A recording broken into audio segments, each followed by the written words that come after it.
Sampurasun sadayana, assalamualaikum semuanya. Balik lagi di podcast kita. Jadi hari ini kita mau membahas perihal sesajen.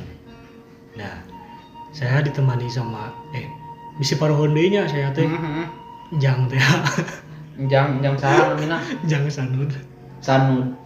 Saya Ijal. Terus ada di samping kiri ada Saya Rio Jamri. kanan belakang ada Kobra. wah siap Kobra. macok Sian macok kanan ujung ada Tajuk. ya. Saya balikan kepada Kang Rio Jamring cenah. Betul. Silakan Kang Rio Jamring. Hatur nuhun Mang Ijal. Di episode kemarin kita sudah membahas perihal ngobrol Sunda lah ya, bisa Ngobrol disebut Sunda. ya yang kemarin. Nah, untuk episode kali ini kita lebih spesifikkan mungkin ya Boleh. ke kebudayaan Sunda. Mungkin lebih spesifiknya bisa nggak kalau kita bilang kalau kebudayaan Sunda yang sering dianggap musyrik. Yes, Sia. ulus ya. Jeng Asaruas. Asaruas. Seru pembahasannya. Kita lebih spesifik membahas tepatnya adalah sesajen. Ya, betul. Sajen itu di kalangan halayak umum atau masyarakat umum itu sering disebut sebagai kegiatan atau bukan apa ya? Kegiatan lah bisa kita sebut ritual yang musyrik. Nah, tapi kita di sini nih, Waduh. Ayah, nih. Kita di sini bakal menjelaskan kenapa sajen itu dianggap musyrik dan bagaimana dulu cara Sunda melakukan sajen atau bukan melakukan apa? Lebih tepatnya menghidal. Mengaplikasikan lah ya. Mengaplikasikan sesajen sehingga sebenarnya itu tidak musyrik. Betul menghidal? Betul salam. Betul. Tapi kita coba bedah dulu ya. Boleh. Dari kata-kata dulu, kalimat lah. Kalimat. Sajen itu menghijal apa? Sajen berasal dari sajen teh kan singkatan ya. Dari sastra Jen Rahayu Ningrat Pangruat Ing Diyu. Kemudian disingkat lagi menjadi sesajen atau sasajen. Kemudian disingkat lagi menjadi sajen yang kita kenal saat ini. Nah, si sajen ini kalau kita ambil dari sastra Jen Rahayu Ningrat Pangruat Ing Diyu, kita ambil dari KBBI aja lah. Betul. KBBI aja ya. Kalimat dulu aja, Kalimat dari dulu kalimat ya. dulu kita bedah dulu satu-satu. Dari sastra dulu ya. Sastra. Sastra adalah titis tulis. Titis tulis teh kumahanya. Titis teh kan namanya titis teh menitis, Menetes, apa? menyimpan gitu, menyimpan Titisan. sebuah tulisan menurutnya. Oh, Atau sastra teh adalah mun dia mah bahasa atau naon gitu yang tertulis gitunya. Bahasa yang tertulis menurutnya. Terus si jen atau ajian artinya teh ajaran. Rahayu artinya keselamatan.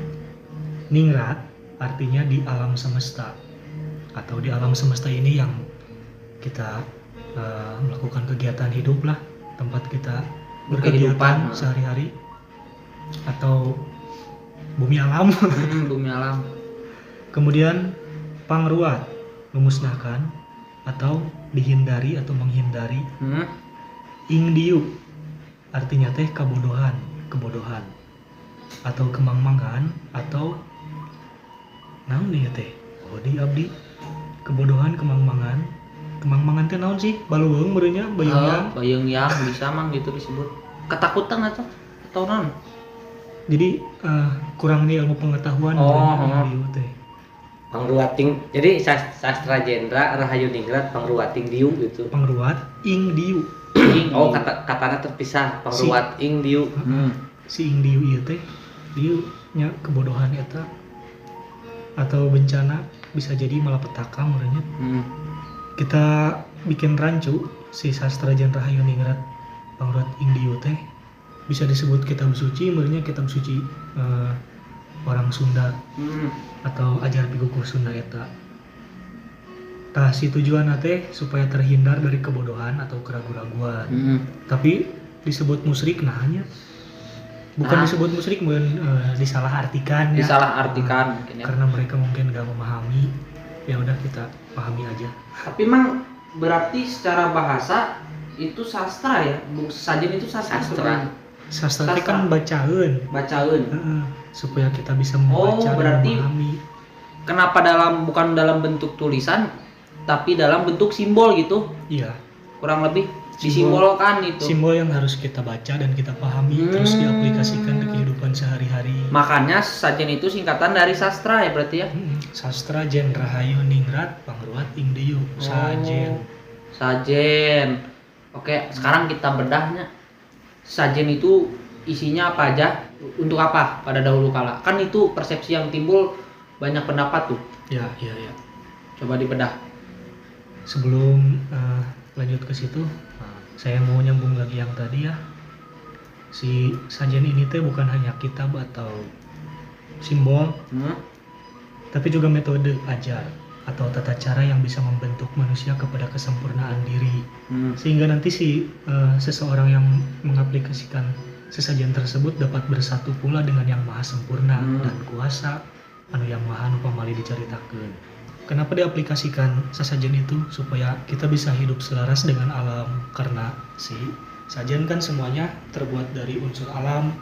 Biar meureunnya supaya terjadi keselarasan antara manusia dengan semesta ini. Jadi tidak ada perbedaan apapun, jadi kita semua menyatu dengan alam semesta. Cuman yang disalahpahami oleh kebanyakan orang, si sajen teh suka disalahartikan sebagai para juri, kemudian apa sih? Disebut Persembahan untuk setan gitu ya. Untuk hal-hal buat mistis mungkin. Yang dipahami masyarakat sekarang kan persembahan buat makhluk-makhluk begitulah dengan tujuan tertentu atau pengabdian. Pengabdi setan. Wah, soalnya jadi kalau menurut saya sendiri sesajen ini disalahartikan sebagai sesembahan untuk sebuah tujuan tertentu, mau itu tentang kekayaan, tentang perjodohan atau dan lain sebagainya. Nah, kebanyakan di masyarakat itu karena pemikirannya mungkin tidak berkembang luas ya, belum terbuka arti sesajen ini seperti apa. Makanya sering disalahartikan seperti itu. Berarti kurang lebih bisa disimpulkan pengertian sesajen yang beredar saat ini biasanya diartikan sebagai persembahan untuk suatu entitas dengan maksud tertentu yang lebih ke apa ya, kalau sekarang itu lebih ke kebutuhan duniawi mungkin emang ya. Langsung seperti tadi yang disebutkan oleh Mang Ajo, hayang benghar gening emangnya hayang benghar langsung nyugu sajen ya supaya teuing ka saha eta teh nya. Waduh cakarung saya suka. Tapi ka buruk geuning buat geningnya. Nah, rata-rata berpikirnya ke sana, padahal kalau ditarik ke sejarahnya awal itu Sunda lagi. Sajen itu sendiri berasal dari kata sastra jendra pangruwating Rahayu Ningrat Pangruwating Dieu. Bahkan secara bahasa aja pengertiannya sangat-sangat berbeda dengan apa yang dimengerti oleh masyarakat umum sekarang ya sebenarnya. Betul. Justru sebenarnya kalau sesajen itu lebih mengaplikasikan sebagaimana mestinya. Jadi ketika ada di situ ada buah kelapa, kita itu harus bisa membaca dari karakter pohon kelapa tersebut itu. Maknanya apa gitu kan? Orang bedah, Mang. Berarti tadi setelah ke pengertiannya secara bahasa itu artinya apa, sekarang kita bedah isi dari dalam sajen itu ada apa aja dan dulu fungsinya untuk apa. Ya. Nah, coba Mang Ijal we nya. Mang Ijal coba sieun salah. Mang Ijal orang masih salah. Jadi sajen tidak hanya berlaku dulu aja ya, sekarang juga masih banyak yang mengaplikasikan sajen atau dalam kegiatan atau ritual tertentu dengan maksud tertentu. Bukan maksud tertentu, cuman udah turun-temurun dari sananya dan udah diterapkan di kehidupan masyarakat Sunda dari dulu sampai sekarang, bahwa sajen bukan sesuatu yang menyimpang. Karena itu kan udah jadi tradisi masyarakat Sunda sendiri. Banyak sih isi dari sesajen teh. Biasanya yang saya lihat dari sajen itu ada kelapa yang tadi Mang Ajo bilang. karena kelapa itu kan sebuah buah yang istimewa bagi saya sendiri. Ayeuna pikir weh ku logikanya di nu kalapa, tapi di jerona ya cai buah naon deui tah nu di jerona ya cai selain kalapa. So. Banyak heula. Lamun cai nu banyak seperti kelapa mah mungkin untuk banyak cuman nu aya cai we tapi beda di tengah nu. Kan sih biasanya jarang siki sih, ya. sih jarang sih. Tah eta nu jadi Kalau mengandung air mungkin banyak. mengandung air air banyak. semangka ada. Ah, Mayoritas buah-buahan kan pasti ada ada airnya. mineral mungkin lah ya bisa disebut. Cuman di kelapa beda dari yang lain gitu ya, melambangkan kehidupan gitu. Nu teu kapikir mah si cai nah bisa naik kana kalapa eta jeung rasana amis gitu, ajaib gitu. Ya gitulah Gusti mah Maha Kersa teh bener-bener gitu tah eta oge kudu urang dibaca lain di musyrikeun. Wah itu musyrik itu kieu. Nah, Jadi simbol. pemikiran kita harus terbuka gitu, tidak boleh menafsirkan suatu hal tertentu dengan satu keyakinan. Berarti simbol kelapa itu di sesajen simbolnya untuk mendingan paku bumina lah. Sajen bukan tidak sah ya, cuman di kebanyakan sesajen pasti ada kelapanya sebagai Pondasi. pondasi dan fondasi. inti dari kehidupan ini gitu, simbol kehidupan sajen teh. Jadi sah gitu sajen itu sah mun aya kalapa. Terus terlepas dari kelapa itu sesajen juga terdiri dari beberapa unsur alam lain. Kita bedah ya satu-satu dari apa yang ada dalam sajen. Yang pertama itu ada anglo atau parupuyan. Apa itu anglo parupuyan? Naon eta teh Mang? Tuhnya orang Sunda sendiri ya nama geus teu apa Nah, gitu nya. coba Mang Jadi orang bedah weh supados jelas jelas. gitunya. Anglo atau parupuyan teh sebuah wadah tinu ieu nu ku urang apal mah tinu cenah lihat da untuk menyimpan barang yang terbuat dari tanah merah. Dan pembuatan anglo ini terdiri dari 4 unsur inti kehidupan, yaitu diantaranya adalah tanah, air, api, dan udara, yang mana ini melambangkan pada tubuh manusia. Tah ayeuna di tubuh manusia oge kan cenah urang teh terbuat dari taneuhnya. Oh, mun bahasa budak ayeuna mah kendi meureunnya. Kendi cuman Lebih kecil. paragi apal coet tah bentuk hati gitu Oh. kayak kiranya ketang dawa gambaran ya. Siga piring gitulah bentuk nanti parupuyan atau anglo mah siga piring tapi terbuat dari tanah liat kan sok kaya mutu atau coet tanah liat tah siga gitulah siga piring. Disimbolkan sebagai Ini mah cuman buat tempat tempatnya. saja eta. Terus yang kedua ada rujakan atau rujakeun. Rujakeun memiliki makna bahwa kehidupan manusia ini penuh dengan dinamikanya, penuh dengan berbagai rasa yang bercampur aduk. Dimulai dari kesedihan, kegembiraan, kekecewaan, dan lain sebagainya. Yang mana rasa asin, pahit, manis, asam, dan gurih semuanya bercampur aduk. Itu sebabnya di dalam rujakeun berisi berbagai macam ragam rasa. Hal ini pula berarti bahwa di dalam kehidupan itu pada dasarnya terdapat ilmu pengetahuan atau kaweruh yang menjadi kesadaran bahwa hidup adalah kehidupan di dunia yang kaya akan rasa. Tah, di rujakeun teh cenah terdiri dari berbagai rasa kumaha kehidupan. Aya pahit, peuheur, manis, asin, segala karasa lah kehidupan teh nya. Jadi rujakeun teh melambangkan itu meureunnya melambangkan rasa dalam sebuah kehidupan yang kita alami selama di muka bumi ini. Jadi sebenarnya mah sajen itu tersendiri mempresentasikan bentuk sifat atau karakter manusia tersendiri mungkin Nah, betul, bisa seperti diartikan seperti itu. Mang tadi teh buat teman-teman supaya ngerti nih kalau rujakeun teh apa aja sih Mang biasanya? Di rujakeun pas rujak apa rujak? Kan ini kawan-kawan takut gak tahu rujak Ya buah kan bisa isinya apa ya? Bisa iya non bisa membedakan gitu mana nu pantas dirujak, mana nu teu. Beda. Ayeuna kan meureunna lamun puyung teu pantas dirujak meureunnya. Kalau udah cerai balik lagi apa Mang? Rujuk. sedikit. Rujak teh naonnya apa aja sih biasanya teh? Biasanya kan rujak ada buah mangga Buah muda, yang mangga muda. disatuin sama Bisa samara kacang. samara kacang. Terus ada sambal, terus ada asem sebagai rasa asemnya. Terus ada jambu juga, jambu monyet nih kan. Jambu monyet. Intina rujakeun di sini teh menyimbolkan berbagai rasa ya Mang. Berbagai rasa dalam kehidupan Ya, rasa yang dalam dialami kehidupan. manusia. Selanjutnya ada apa lagi Mang? Selanjutnya tuh ada air minum atau cai leueteun. Bisa jadi air bening gitulah ya, atau yang lain-lain. Air minum ini yang mana terdiri dari air bening itu kan benar, atau air putih meureunnya air putih mah ketang susu we. Air bening lah nya, Air bening. terus ada teh pahit, ada teh manis, ada kopi pahit, ada kopi manis juga. Semua ini mengandung makna dari adanya air bening. Berarti ketika kita dilahirkan, kita betul-betul seperti air yang bening. Tidak ada campur sama sekali murinya. Bening, itu murni. Fitrah murinya. Fitrahnya. Terus diri kita belum terpengaruh oleh apapun serta tidak membawa ilmu pengetahuan. Berarti masih kosong. Kita lahir belum terwarnai oleh terpaan kehidupan. Suci lah nyamangnya, menyimbolkan kesuciannya. Nah, sehingga masih bersih dan bening. Kemudian air teh manis dan teh pahit.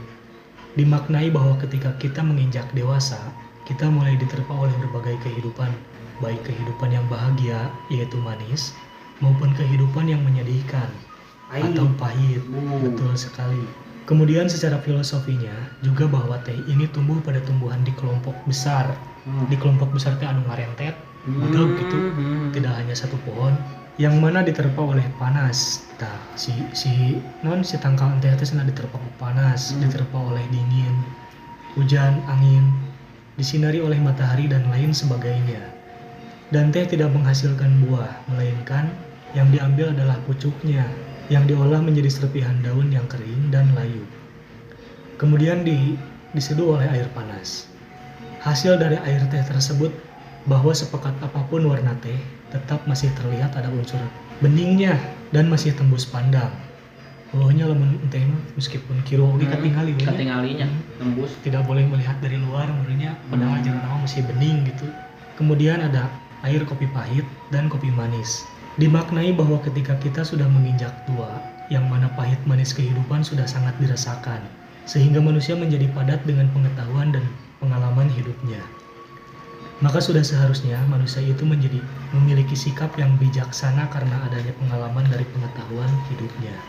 Ketika seseorang mengalami berbagai cobaan, tantangan, dan rintangan dalam hidupnya, maka hal tersebut menjadi pengetahuan bagi dirinya. Hal ini serupa dengan filosofi dari kopi itu. Kita lihat bahwa kopi hidup pada alam yang mengalami terpaan dari panas matahari, dingin, angin, hujan, dan sebagainya. Kita simpulkan aja bahwa kopi atau cai leuteun itu menyimbolkan sebuah manis pahitnya kehidupan dan tidak boleh memandang dari luar lah mun ieu meureunnya. Karena apa yang kita lihat dari luar tidak akan selamanya selaras dengan apa yang ada di dalam dirinya sendiri. Utamanya mah kita harus lebih bijaksana menyikapi suatu hal atau suatu permasalahan, baik itu senang atau pahitnya kehidupan. Meureunnya kitunya. Gitu kurang lebih menyemang. Kita lanjut. Di sini ada telur ayam kampung. Nah, aku do ayam kampung, so. Namain ayam komplek. Ayam pelung. Aduh, ayam pelung. Telur ayam kampung bermakna adalah bahwa kita tidak boleh melupakan masa lalu kita, yaitu cikal bakal kita yang berasal dari ibu bapak kita, dan mereka pun berasal dari kakek nenek kita, dan seterusnya hingga pada leluhur yang agung. Manusia yang agung itu adalah manusia yang tidak lupa pada asal muasalnya.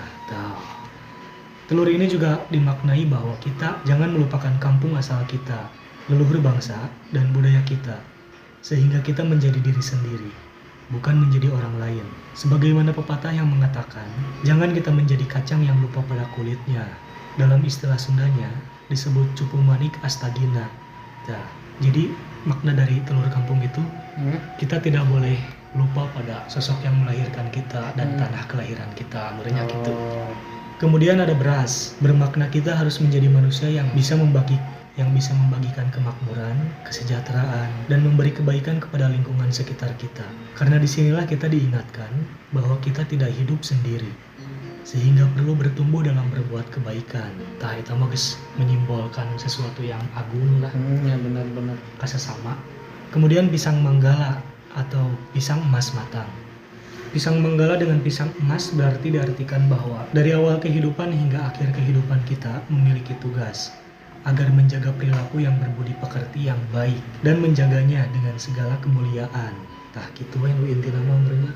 Lanjut yang ketujuh ada pelita yang bahan bakarnya adalah minyak kelapa. Naonnya pelita? Obor meureunnya? Obor atau obor ya nya? Obor cuman naon ciga piring gitu. Lain obor atau lilin meureun? Lilin juga nanya. Cigana koreksi kalau salah. Koreksi kalau salah, brother. Maknanya teh kehidupan kita harus dapat menjadi penerang bagi diri sendiri maupun bagi orang lain. Tah eta penerang cenah. Wah, eta bener. Terus minyak kelapa, bila kita lihat filosofinya dia harus diparut dahulu, kemudian diperas. Setelah diperas kemudian dipanaskan dan lahirlah saripatinya berupa minyak. Anjir proses lagi panjang. Panjangnya. Mun jelema mah dipeureut heula, tadi non diparut, terus dipeureut, terus dipanaskeun cenah. Barulah jadi minyak. Kemudian ada kujang yang menancap. Kujang yang kita ketahui sendiri sebagai simbol atau senjata murnya nu ya nama padahal menyimbolkan sebuah hal tertentu. Kujang yang menancap dimaknai bahwa kita harus menjadi manusia yang memiliki perilaku kedewaan dimanapun kita berada. Dengan ilmu pengetahuan, kita harus membuat diri kita menjadi seseorang yang memiliki watak yang paripurna, menjadi manusia cahaya yang mampu menerangi alam dan segala kehidupannya. Terus ada sisir yang bermakna kita harus mampu menata pikiran kita dengan baik sehingga kita mampu berpikir teliti dan rapi dan tidak ceroboh. Kudu disisiran cenah perilaku urang teh. Mata kayak sisir mahnya. Jadi simbol sisir teh menyapu atau menata pikiran. Merapihkannya. Kemudian ada cermin yang bermakna kita harus menjadi manusia yang pandai mengevaluasi diri sebelum kita menyalahkan orang lain ataupun sebelum kita menilai orang lain. Kita harus lihat dulu diri kita. Ngaca heula cenah sacan nilai orang lain teh. Nariksa diri mun ieu mah. Kemudian kain batik dengan corak Garuda merupakan kebudayaan bangsa kita sendiri. Kita jangan salah dalam memilih pakaian. Kudu tarapti cenah milih pakaian. Tongkat tinggali bujal. Eta mah ketang musim-musimnya. Pinten itemnya. Terus ada minyak wangi yang dimaknai sebagai bahwa kita harus menjadi manusia yang mampu memberikan wewangian atau keharuman kepada diri kita sendiri, kepada keluarga, bangsa, negara, maupun pada alam ini. Minyak wangi memiliki makna diumpamakan sebagai budi pekerti yang menyenangkan, nyengitkeun cenah. Daun atau pohon hanjuang. Apal daun jeung pohon hanjuang teh naon? Di kumaha mah? Eta nu sok aya di kuburan dengan. Oh. Daun teh beureum. Tah eta. Pohon hanjuang dilambangkan dengan tunda ala carita pikeun nuneang, yang artinya adalah tempat menyimpan dan tempat mengambil cerita bagi siapa saja yang mencarinya. Toh namun rek neangan carita mah kudu kadinya simbolna teh. Maksudnya teh manusia diajarkan untuk beradab yang baik adalah turun-temurun dari nenek moyang kita. Terus ada sirih atau seperangkat sepaheun. Apal meureunnya sepaheun? Sepaheun mah apa? Sepaheun kalau baheulanya sok lupa geuning. Bareureum dengan ngaboronyo kan bibir teh. Maknanya kita perlu bergotong royong dan bersatu dalam hidup meskipun kita berbeda-beda. Garam dan gula merah atau gula kaulu atau gula Jawa. Garam dan gula merah dalam sesajen melambangkan bahwa kita harus mampu menjadi manusia yang selalu belajar, selalu punya kemampuan mendapatkan ilmu sedalam dan seluas samudera. Toh anjir. Kemudian ada hahampangan, kurunuk, kurupuk. Waduh, hampangan teh Hahampangan, kurupuk cenah. Tapi yang dibuat dari saripati umbi-umbian. Atau disebut aci cenah. Tah kurupuk aci meureunnya bermakna bahwa ilmu pengetahuan itu ringan, hampang untuk dibawa kemana-mana. Eta meureun mangnya cenah daya mu mah moal berat mawa cenahnya. Filosofina teh.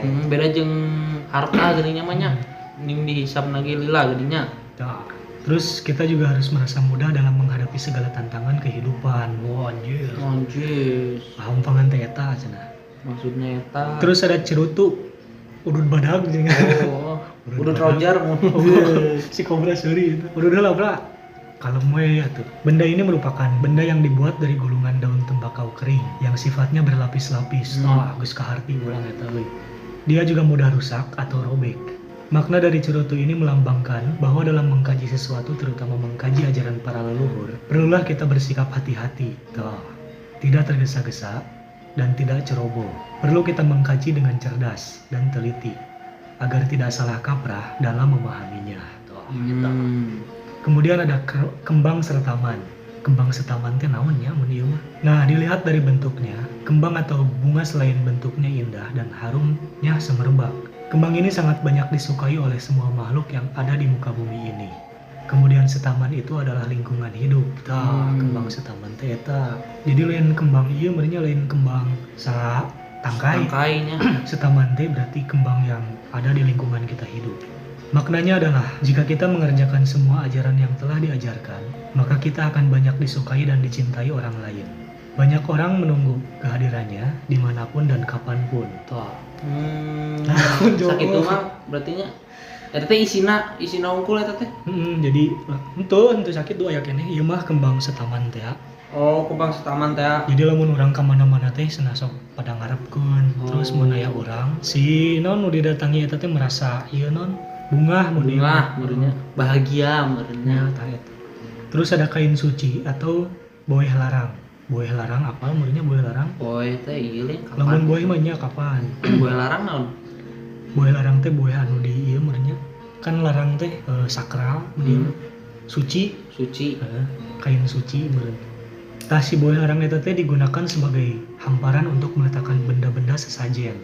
Makna dari boeh larang adalah sebagai pengingat bahwa dalam mengkaji ilmu dalam kehidupan harus kita niatkan dengan pikiran dan hati yang bersih. Segala sesuatu yang di atasnya mengandung nilai ajaran yang agung dan suci. Nah, sakitu panginten berarti ada 19. Ada 19 dino sesajen teh. 19 lo bandingannya.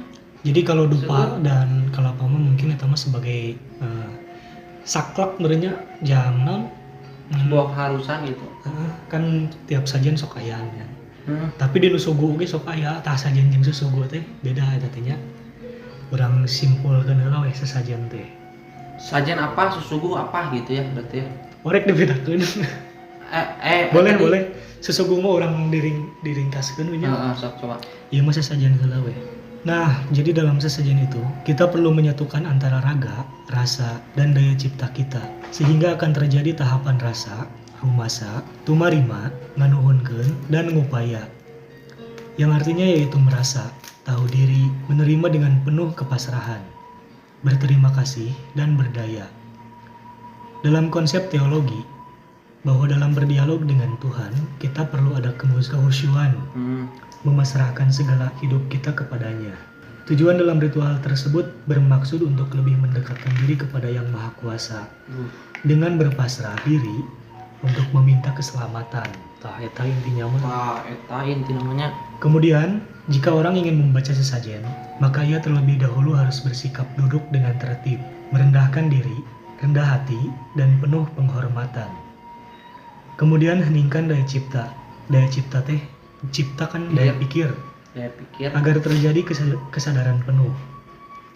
Setelah menetapkan diri dalam kesadaran, kemudian tarik nafas dengan panjang dan perlahan-lahan. Perlahan. Temenang lah. Temenang. Jadi kudu lelaunan. Khusyuk pokoknya namanya. Nah, sehingga mendapatkan perasaan damai dalam diri. Kemudian dilanjut dengan memasukkan butiran kemenyan dupa teh ke dalam bara api parupuyan. Maka terjadilah asap wangi kemenyan yang menyebar ke udara. Hal ini dimaknai orang yang melakukan sesajen memberikan kalimat pembuka dengan ucapan penghormatan dengan posisi kepala dalam sikap menjunjung dan kedua telapak tangannya dirapatkan dan disimpan di atas kepala dengan mengucapkan Pun sapun sampurasun, amit ampun nyaparalun. Lalu menyatakan permohonan kepada Yang Maha Kuasa sebagai bentuk rasa pemasrahan diri segala hidupnya kepadanya.